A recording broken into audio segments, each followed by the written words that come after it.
അല്പസമയം ദൈവവചനത്തിൽ നിന്ന് സംസാരിക്കേണ്ടതിനായി ഫാദർ ഇന്ത്യ പെന്തക്കോസ്റ്റൽ ഫിലദൽഫിയ ചർച്ചിലെ പാസ്റ്റർ KJ അലക്സ് അവരെ ക്ഷണിക്കുന്നു. ദൂരെ ചാരെ ഉച്ചഭാഷിണിയുടെ ശബ്ദസീമയിൽ ഞങ്ങളെ ശ്രദ്ധിക്കുന്ന എല്ലാ മാന്യ ശ്രോതാക്കൾക്കും സഹൃദർക്കും സ്വാതന്ത്ര്യദിന ആശംസകൾ അറിയിക്കുന്നതിനോടൊപ്പം ഞങ്ങളുടെ സ്നേഹ വന്ദനത്തിൻ പൂച്ചെണ്ടുകൾ ഹൃദയത്തിൽ നിന്ന് നിർലോഭമടർത്തി വിടർത്തി പ്രിയ ശ്രോതാക്കൾക്ക് സമ്മാനിക്കുകയാണ്. പ്രിയരെ, നമ്മുടെ രാജ്യം, ഇന്ത്യ മഹാരാജ്യം 80ാമത് സ്വാതന്ത്ര്യ ദിനം കൊണ്ടാടുന്ന ഈ നല്ല സുദിനം നമ്മുടെ കഴിഞ്ഞകാല ഈ രാജ്യത്തിലെ രാജ്യസ്നേഹികളായ സ്വാതന്ത്ര്യ സമര സേനാനികൾ ഇച്ഛാശക്തിയോടെയും ദിശാബോധത്തോടെയും ഉജ്ജ്വലമായ അവരുടെ പോരാട്ട വീര്യത്തിന്റെ ഫലമായി നമ്മുടെ നാട് നീണ്ട 190-200 വർഷങ്ങൾക്ക് ഉള്ളിൽ ഏകദേശം അത്രയും വർഷത്തോളം ഈ നാടിനെ അടക്കി ഭരിച്ചുകൊണ്ടിരുന്ന അധിനിവേശ ശക്തികളുടെ കരാളഹസ്തങ്ങളിൽ നിന്ന് ശക്തമായ പോരാട്ടത്തിലൂടെ, ശക്തമായ മുന്നേറ്റത്തിലൂടെ രാജ്യം ഒന്നടങ്കം സ്വാതന്ത്ര്യത്തിനു വേണ്ടി ഒന്നിച്ച് പോരാടിയ പോരാട്ടത്തിന്റെ മറുപടിയായി അതിന്റെ ഫലമായി നമുക്ക് ലഭിച്ചിരിക്കുന്ന സ്വാതന്ത്ര്യമാണ് നാം കൊണ്ടാടുന്നത്. നമ്മുടെ രാജ്യം സ്വതന്ത്ര രാജ്യമായതിൽ ഓരോ പൗരന്മാരും അതിൽ അഭിമാനം കൊള്ളുന്നു. ഇന്നേ ദിവസം നമ്മുടെ സ്വാതന്ത്ര്യം ഈ മഹാരാജ്യത്തിന്റെ ഒരു കോണ് മുതൽ മറ്റൊരു കോണ് വരെ വൈവിധ്യമാർജിച്ച ഈ ഭാരതത്തിന്റെ എല്ലാ ദിവംഗങ്ങളിൽ നിന്നും കോണുകളിൽ നിന്നും ആളുകൾ, വിവിധ ഭാഷക്കാർ, വംശക്കാർ, ജാതി വംശഭേദമന്യേ ഈ സ്വാതന്ത്ര്യം കൊണ്ടാടുകയാണ്. ഒരിക്കൽ മഹാകവി വള്ളത്തോളിൻ സ്വാതന്ത്ര്യത്തെ കുറിച്ച് പറഞ്ഞത് നാം രാഷ്ട്രീയ സ്വാതന്ത്ര്യം മാത്രമാണ് പ്രാപിച്ചിട്ടുള്ളത്. എന്നാൽ നമുക്ക് സ്വാതന്ത്ര്യം ഇനി ലഭ്യമാകേണ്ട ഒത്തിരി തലങ്ങൾ നിലനിൽക്കുന്നുണ്ട്. ആ സ്വാതന്ത്ര്യം ഏതെല്ലാം മേഖലകളിലാണ് അനുഭവിക്കേണ്ടത് എന്നുള്ളത് ചിന്തിക്കുമ്പോൾ കാലിക പ്രസക്തിയുണ്ട് സ്വാതന്ത്ര്യം എന്നുള്ള വാക്കിന്. പ്രിയരെ, നമ്മുടെ ഇളം തലമുറ, വരും തലമുറയായി വളർന്നു വരേണ്ട നമ്മുടെ യൗവനക്കാരൊക്കെ നമ്മുടെ കലാലയങ്ങളും ലഹരിയുടെ പിടിയിൽ ആയിരിക്കുന്ന ഒരു കാലമാണ്. കലാലയങ്ങളിൽ പോലും ലഹരിയുടെ തേർവാഴ്ചയുണ്ട്. എന്നാൽ അതിൽ നിന്ന് നമ്മുടെ രാജ്യത്തെ, നമ്മുടെ സംസ്ഥാനത്തെ, പ്രത്യേകിച്ച് കേരള സംസ്ഥാനത്തെ അതിൽ നിന്ന് വിമോചനം ലഭ്യമാകേണ്ടതിന് നമ്മുടെ സംസ്ഥാന സർക്കാർ തൂഫാൻ എന്ന പേരിൽ ഒരു പ്രത്യേക ലഹരി വിരുദ്ധ പോരാട്ടം നടത്തിക്കൊണ്ടിരിക്കുകയാണ്. തൂഫാന്റെ അടിസ്ഥാനത്തിൽ ഈ കഴിഞ്ഞ നാളുകളിൽ നടത്തിയ പോരാട്ടത്തിൽ 5350 കേസുകളാണ് ഈ കേരള സംസ്ഥാനത്തിന്റെ, കൊച്ചു സംസ്ഥാനത്തിന്റെ ഒരറ്റം മുതൽ മറ്റൊരറ്റം വരെ രജിസ്റ്റർ ചെയ്യപ്പെട്ടിട്ടുള്ളത്. 5700ഓളം ആളുകളെ കസ്റ്റഡിയിൽ എടുക്കേണ്ടതായിട്ട് വന്നു. എന്നിട്ടും ലഹരി അതിന്റെ മുഴുശക്തിയോടുകൂടെ ഒളിഞ്ഞും തെളിഞ്ഞും അതിന്റെ കീഴിലേക്ക് തലമുറകൾ, നമ്മുടെ നാട്ടിലുള്ള ആളുകൾ പോയിക്കൊണ്ടിരിക്കുന്നു. അടിസ്ഥാനപരമായ പ്രശ്നം മനുഷ്യന്റെ മനസ്സ് മാറുക എന്നുള്ളതാണ്. ലഹരിയിലേക്ക് മനുഷ്യൻ അതിലേക്ക് വഴുതിപ്പോകുമ്പോൾ അവൻ അതിലേക്ക് വീണ്ടും വീണ്ടും ആ ആസക്തിയിലേക്ക്, മദ്യപാനാസക്തിയിലേക്കെല്ലാം പോകുന്നതിന് കാരണം മനുഷ്യന്റെ ഉള്ളിലുള്ള പാപമാണ്. അതിലേക്ക് നമുക്ക് പുറകാലെ വരാം. ഇതാ നമ്മുടെ സംസ്ഥാനത്തിൽ എല്ലാ മലയാളികളും കൊണ്ടാടുന്ന ഓണം വരവായി. പൂക്കളങ്ങളിൽ ഒരുക്കപ്പെട്ടു. ഓണക്കളികളൊക്കെ പലയിടങ്ങളിലും ഇനി വരാൻ പോവുകയാണ്. 2025 ഉത്തരാടം ദിവസത്തിൽ 12,429 കോടി രൂപയുടെ മദ്യമാണ് വിറ്റഴിക്കപ്പെട്ടത്. ചില ദിവസങ്ങൾ കഴിയുമ്പോൾ 2026 ഓണം വരും. ആ കണക്കിൽ നിന്ന് ഒട്ടും പിന്നോക്കം പോകില്ല. ഓരോ വർഷം കഴിയുമ്പോഴും മുൻപോട്ട് വന്നുകൊണ്ടിരിക്കുന്നു. കണക്കുകൾ വർദ്ധിച്ചുകൊണ്ടിരിക്കുകയാണ്. മാത്രമല്ല, നമ്മുടെ ഇളം തലമുറ MDMA-ക്കും അതുപോലെ തന്നെ LSD സ്റ്റാമ്പുകൾക്കും ഒപ്പിയത്തിനും ഹാഷിഷ് ഓയിലിനും ബ്രൗൺ ഷുഗറിനുമൊക്കെ വിധേയമായി അതിന്റെ ആ ലഹരിക്ക് കീഴിലേക്ക് മാരകമായ മനുഷ്യ ശരീരത്തെ, സമൂഹത്തെ ബാധിക്കുന്ന ലഹരിക്ക് കീഴിലേക്ക് പോയിക്കൊണ്ടിരിക്കുന്നു. പ്രിയരെ, ഇതിൽ നിന്ന് നമ്മുടെ നാടിന്, നമ്മുടെ തലമുറകൾക്ക് ഒരു വിമോചനം അത്യന്താപേക്ഷിതമായ ഘടകമാണ്. നോക്കണം, നമ്മുടെ ഈ സംസ്ഥാനത്തിൽ ഈ അടുത്ത സമയങ്ങളിൽ നടക്കുന്ന തൂഫാന്റെ ഭാഗമായി 390 കിലോയിൽ ഉപരി കഞ്ചാവ് തന്നെ പിടിച്ചെടുക്കപ്പെട്ടു. നമ്മുടെ തൊട്ടടുത്ത ജില്ലയായ എറണാകുളം ജില്ലയിൽ കൊച്ചിയിൽ വെച്ച് തന്നെ 18 കിലോ ഹൈബ്രിഡ് കഞ്ചാവാണ് പിടിച്ചെടുത്തത്. ലഹരിയുടെ കരാളഹസ്തങ്ങൾക്കകത്തേക്ക് പിടിപ്പെട്ടുപോയ തലമുറയ്ക്ക് വിമോചനം നൽകുക എന്നുള്ളത് അത്യന്താപേക്ഷിതമായ ഘടകമാണ്.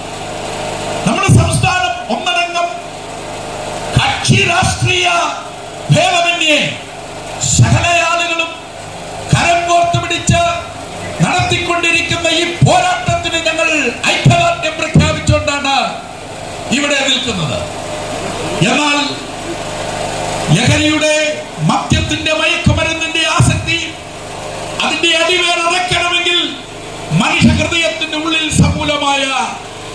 മാറ്റമുണ്ടാകേണ്ടതായിട്ടുണ്ട്. നമ്മുടെ ദൃശ്യമാധ്യമങ്ങളിലും നമ്മുടെ വീട്ടുമുറ്റത്തെന്നും വരുന്ന പത്രമാധ്യമങ്ങൾക്കകത്തൊക്കെ നാം പ്രഭാതത്തിന്റെ ആ അരുണകിരണങ്ങൾ, സൂര്യകിരണങ്ങൾ ഉദിച്ചു വരുമ്പോൾ തന്നെ നമ്മുടെ സിറ്റൗട്ടിലും നമ്മുടെ വായനപ്പുരക്കകത്തൊക്കെ മുമ്പിൽ വരുന്ന പത്രമാധ്യമങ്ങൾക്കകത്ത് കാണുന്ന വാർത്തകൾ, നൊന്ത് പ്രസവിച്ച അമ്മയെ ഒരു ദയയുമില്ലാതെ കിരാതമായി കൊന്നെടുക്കുന്ന തലമുറ, ഭ്രാന്തമായ മനുഷ്യപ്രവർത്തികൾ, നമ്മെ ഞെട്ടിപ്പിക്കുന്ന വാർത്തകളാണിത്. നമ്മുടെ ബാലികമാർ, നമ്മുടെ കുഞ്ഞുപെങ്ങന്മാർ, നമ്മുടെ അമ്മമാർ ഈ സമൂഹത്തിൽ പീഡനത്തിന് വിധേയമാകുന്നു. മനുഷ്യന്റെ അകത്ത് തലം കെട്ടിക്കിടക്കുന്ന ഇതിനെല്ലാം കാരണമായ പാപമെന്ന വസ്തുതയുണ്ട്. ക്രൈസ്തവ പ്രഭാഷകന്മാരായ ഞങ്ങളൊക്കെ നാടിന്റെ നാൽക്കവലകളിൽ നിന്ന് പച്ച മനുഷ്യന്റെ കണ്ണിൽ നോക്കി പാപം പാപം എന്ന് പറയുമ്പോൾ എന്താണിത് എന്നൊരു ചോദ്യം ശ്രോതാക്കളുടെ ഉള്ളിൽ അങ്കുരിക്കാൻ സാധ്യതയുണ്ട്. എന്നാൽ സ്നേഹിതരെ, പാപം എന്നുള്ളത് എന്ന വിഴുപ്പ് മനുഷ്യനെ തെറ്റിലേക്ക്, മനുഷ്യനെ കുറ്റങ്ങളിലേക്ക്, മനുഷ്യനെ തിന്മയിലേക്ക്, അസന്മാർഗതയിലേക്ക് മനുഷ്യനെ തള്ളിവിടുന്ന ആ ആസക്തി, അത് കാരണം മനുഷ്യനെല്ലാം പാപത്തിൽ ജനിച്ചു എന്നുള്ളതാണ്. ഒരിക്കൽ KP കേശവമേനോൻ എന്ന മനുഷ്യൻ വേദപുസ്തകത്തിന്റെ നല്ല വായനക്കാരനാണ്. ബൈബിൾ നിങ്ങൾ ഒരിക്കലെങ്കിലും വായിച്ചിരിക്കുന്നതെന്നായിരിക്കും. പലരും ബൈബിളിനെ കുറിച്ച് തെറ്റിദ്ധരിച്ചിട്ടുള്ളത് ബൈബിൾ ക്രിസ്ത്യാനികളുടെ മാത്രം ഗ്രന്ഥമാണെന്നാണ്. എന്നാൽ അങ്ങനെയല്ല, ഒരു മതഗ്രന്ഥമല്ല, അതിനപ്പുറം ബൈബിളിന് സ്ഥാനമുണ്ട്. ഒരിക്കൽ രാജാറാം മോഹൻ റോയിയുടെ വിപുലവും വിശാലമേറിയ പാരായണശാലയ്ക്കകത്തേക്ക് പാരായണത്തിലൂടെ പാരായണം ചെയ്യുവാൻ വരുന്ന ഏതൊരു വായനക്കാരനും അതിന്റെ പാരായണത്തിൽ നിന്ന് പാരായണം ചെയ്യത്തക്ക രീതിയിൽ വെച്ചിരിക്കുന്ന ഗ്രന്ഥം വിശുദ്ധ ബൈബിളാണ്. ഒരിക്കൽ തന്റെ ചില സഹോദരങ്ങൾ, സുഹൃത്തുക്കൾ ചോദിച്ചു, അല്ലയോ അക്ഷര പ്രഗത്ഭനെ, നിരവധി തത്വസംഹിതകളും താത്വിക വേദഗ്രന്ഥ ചരിത്ര ഇതിഹാസ പുരാണ ഗ്രന്ഥങ്ങളും താങ്കളുടെ വായനശാലയിൽ ഉണ്ടായിട്ട് ഈ ബൈബിൾ തുറന്നു വെച്ചിരിക്കുന്നത് എന്തിന് എന്ന് ചോദിച്ചപ്പോൾ അദ്ദേഹം പുഞ്ചിരിയോടെ തന്റെ സുഹൃത്തുക്കളോട് പറഞ്ഞ വാക്കിതാണ്, എന്റെ വായനശാല വിപുലമായതാണ്. ബൈബിളിനേക്കാൾ താളെണ്ണം കൂടിയതും വാക്കുകെട്ടി കൂടിയതും സാഹിത്യം നന്നായി തുളുമ്പി നിൽക്കുന്നതുമായ നിരവധി ഇതിഹാസ ഗതകാല ചരിതങ്ങളൊക്കെ വർണ്ണിക്കുന്ന ഗ്രന്ഥങ്ങൾ എന്റെ വായനശാലയ്ക്കകത്തുണ്ട്. എന്നാൽ ഈ കറുത്ത പൈനിട്ട ഈ പുസ്തകം തുറക്കെ വെക്കാൻ കാര്യം, ഓരോ പ്രാവശ്യവും ഈ പുസ്തകം വായിക്കുമ്പോൾ ഈ പുസ്തകം എന്നോട് സംസാരിക്കുന്നത് പോലെ തോന്നുന്നു. അതുകൊണ്ട് എന്റെ വിപുലമായ പുസ്തക ശേഖരങ്ങൾക്കകത്ത് സംസാരിക്കുന്ന ഒറ്റ പുസ്തകമേ ഉള്ളൂ, അത് വിശുദ്ധ ബൈബിളാണ്. അതുകൊണ്ട് അതെന്താണെന്ന് താൻ അർത്ഥമാക്കിയത് ഇങ്ങനെയാണ് പറഞ്ഞത്, ഈ പുസ്തകം വായിക്കുമ്പോൾ ഇന്നലകളുടെ ചരിത്രം മാത്രമല്ല ഇന്നിനെ കുറിച്ചും എന്നോട് ഇടപെടുന്നു. മാത്രമല്ല നാളെയുടെ നീളയെക്കുറിച്ചും ഇത് പരാമർശിക്കുന്നു. അതുകൊണ്ട് ഈ പുസ്തകം പുസ്തകങ്ങളുടെ രാജാവാണ്. പ്രിയരെ, KP കേശവമേനോൻ ഈ പുസ്തകം ഒരിക്കൽ വായിച്ച് അടച്ചു വെച്ചപ്പോൾ തന്റെ ഹൃദയത്തിന് ഉൾത്തടത്തിൽ ഒരു ചിന്ത അങ്കുരിച്ചു. യേശുദേവൻ എന്നൊരു ഗ്രന്ഥം എഴുതണം. യേശുദേവൻ എന്നുള്ള ഗ്രന്ഥം ചമയ്ക്കേണ്ടതിന് തൂലിക കരത്തിലെടുത്ത് തൂലികാചലനം തുടങ്ങിയ KP കേശവമേനോൻ എന്ന പ്രസിദ്ധനായ വലിയ മനുഷ്യൻ അതിന്റെ ആദ്യ താളുകളിൽ ഇങ്ങനെ കുത്തിക്കോറി തുടങ്ങി. പ്രശ്നകലുഷിതം കാപട്യം നിറഞ്ഞ ഈ ഭൂമിയിൽ യേശുക്രിസ്തുവിന്റെ സന്ദേശങ്ങൾ ആത്യന്തികമായിരിക്കുന്ന ഘടകമാണ്. അതെ, യേശുക്രിസ്തുവിന്റെ സന്ദേശങ്ങൾ ഈ പാരിന് ആത്യന്തികമായ ഘടകം, അത്യാവശ്യമായ ഘടകമാണ്. ധാർമ്മിക മൂല്യച്യുതി വന്നുകൊണ്ടിരിക്കുന്ന, ധർമ്മം കെട്ടുകൊണ്ടിരിക്കുന്ന പെരുകിക്കൊണ്ടിരിക്കുന്ന, അസന്മാർഗിത വർദ്ധിച്ചുകൊണ്ടിരിക്കുന്ന, കൊലയും കൊലവിളികളും ഉയർന്നുകൊണ്ടിരിക്കുന്ന, ആത്മഹത്യകൾ പെരുകിക്കൊണ്ടിരിക്കുന്ന, മദ്യപന്മാരായി മനുഷ്യർ മാറിക്കൊണ്ടിരിക്കുന്ന, ലഹരിക്ക് കീഴ്പ്പെട്ട് മനുഷ്യർ അടിമപ്പെട്ടുകൊണ്ടിരിക്കുന്ന ഈ കാലഘട്ടത്തിൽ യേശുക്രിസ്തുവിന്റെ സന്ദേശങ്ങൾ ആത്യന്തികമായിരിക്കുന്ന ഒരു ഘടകമായിരിക്കുന്നു എന്ന് പറഞ്ഞത് KPK ശിവമേനോനാണ്.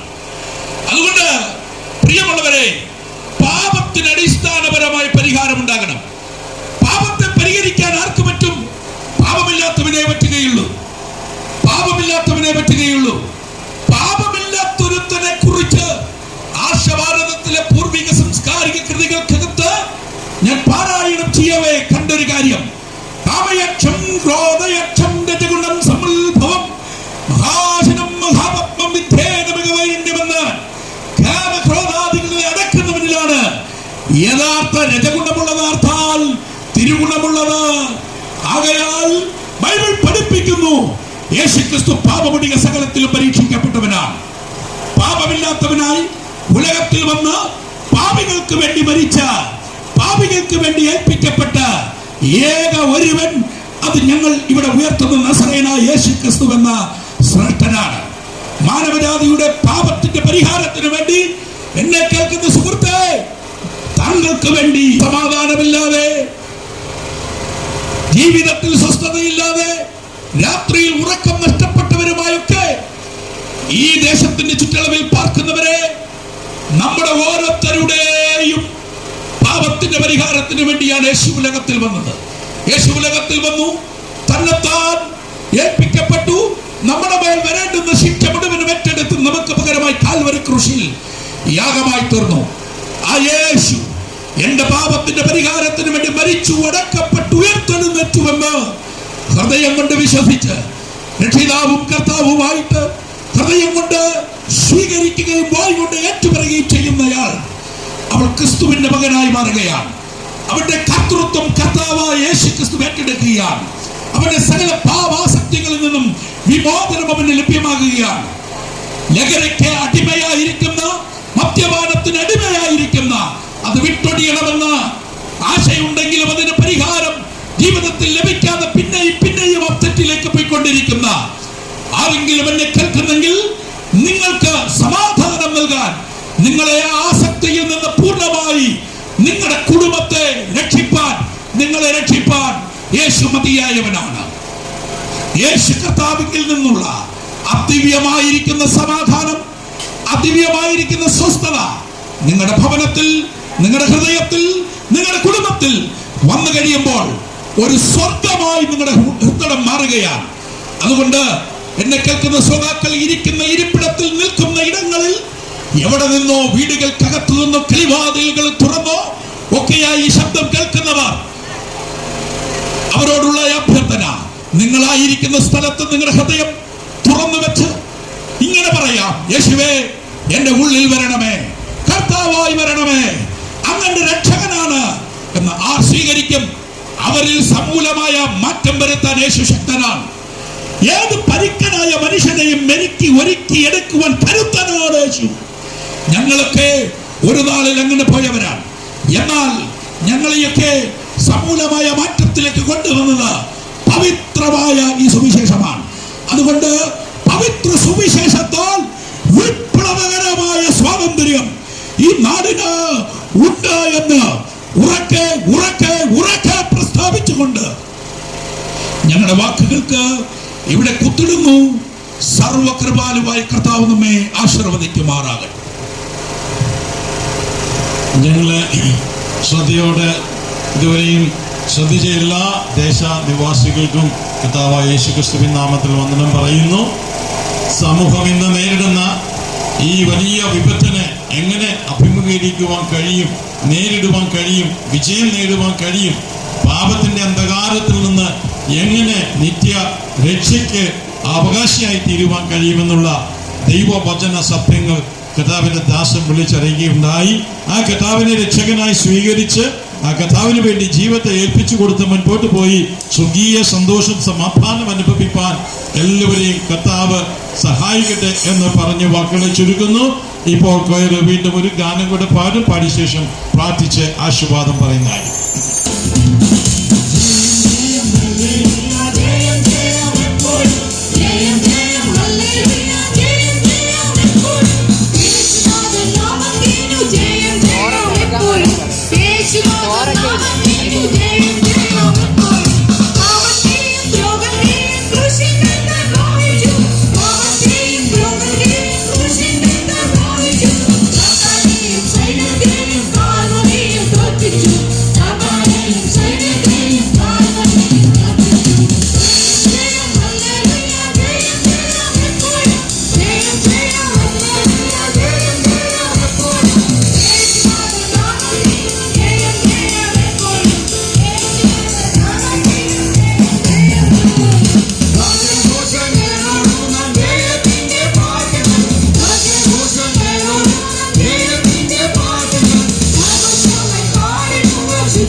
ഞങ്ങളൊരു വാത്സല്യമായി സ്നേഹിക്കുന്ന ഞങ്ങളുടെ നല്ല ദൈവമേ, സ്വർഗീയ പിതാവേ, ഈ രാവിലെ ഞങ്ങൾ പ്രാർത്ഥിച്ച് ആരംഭിച്ച് ലഹരി വിരുദ്ധ റാലിയോടുള്ള ബന്ധത്തിൽ വിവിധ ഇടങ്ങളിലായി കടന്നു പോകുവാനും ദൈവവചനം പ്രസ്താവിപ്പാനും കർത്താവ് നൽകിയ നല്ല അവസരത്തിനായിട്ട് ഞങ്ങൾ അങ്ങേക്ക് സ്തോത്രം ചെയ്യുന്നു.